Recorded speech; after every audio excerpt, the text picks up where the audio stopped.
High-quality Washington apples don't happen by chance. Our growers spend years developing the perfect orchard conditions to meet consumer demands for high-quality fruit they can trust.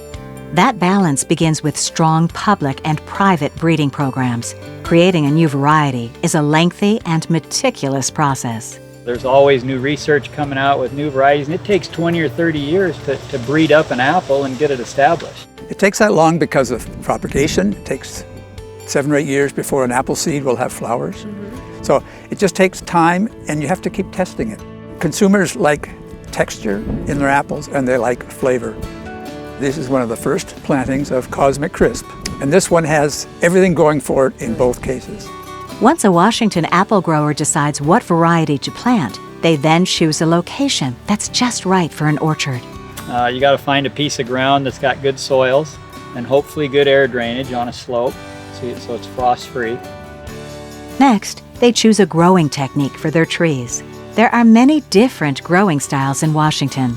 Some growers use traditional growing practices that average 360 trees per acre. Others have transitioned into high-density orchards, which can support 1,450 trees per acre. Regardless of the orchard style, Washington apple trees are given the best start possible, with perfect soil and clean mountain water. Apple varieties are usually grafted onto hardy rootstock that grows well in our climate. This practice allows growers to balance consumer demands with their specific growing region. Once an apple tree is planted, it will begin setting fruit in its 3rd year. The fruit stage begins with the blossom, which happens in early spring.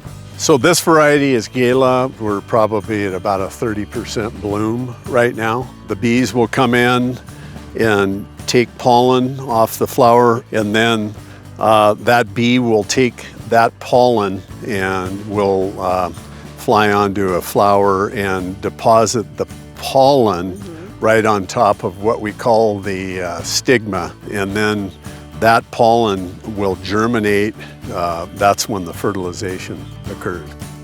Once the trees are pollinated, the fruit begins to grow through the summer months. Apples naturally produce a wax coating on their skin. This coating helps protect the apple from sunburn and other growing challenges. So if I rub this fruit, see it starts to shine up. That's the natural wax of this fruit. That wax has a lot of good purpose for the fruit, helps the fruit store longer, and just a general overall appearance of the fruit, which is nice. There's nothing like a fresh Washington apple.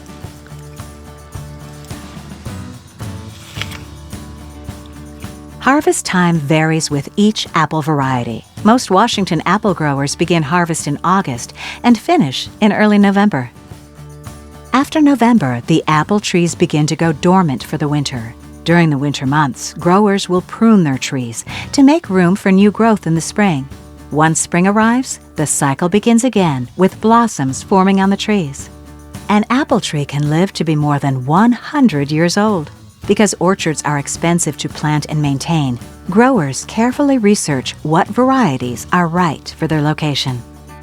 We have a long-term strategy, which is, more high density, dessert quality fruit, getting it done right, about $40,000 an acre to plant like that.